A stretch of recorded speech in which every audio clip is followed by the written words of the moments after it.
A groundbreaking announcement about food safety today. Millions of Americans get food poisoning from everything from salad to peanut butter. 3,000 die every year.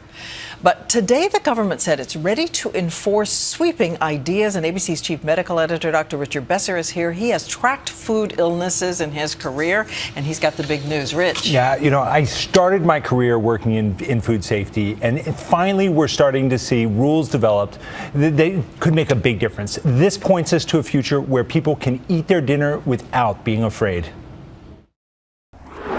Jensen Farm cantaloupes might not have killed 33 people.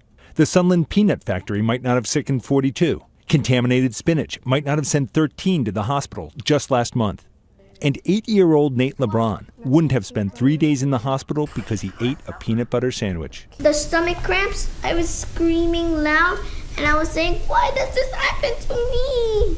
2 years waiting, and finally, rules to take the fear of bacterial contamination away from the produce aisle. From the spinach fields of California to the peanut production lines of New Mexico, food safety specialists have spent 2 years begging for these regulations. Today's action is a big deal. It's good news for consumers. It's good news for food companies. Instead of waiting till there's an outbreak, the new rules aim to prevent outbreaks of foodborne disease from happening in the first place. Take peanuts. To be safe, I'd want them tested as they leave the fields. I'd want them processed at temperatures high enough to kill salmonella. I'd want to store them covered so that birds can't contaminate them with droppings. And I'd want them tested again before they're released to stores. Those sorts of things will now be law. 2 years to come up with rules which cover the riskiest kind of produce. Food safety experts are elated. For the first time, rather than reacting to problems once they happen, FDA is going to be able to prevent problems before people get sick and before food needs to be recalled.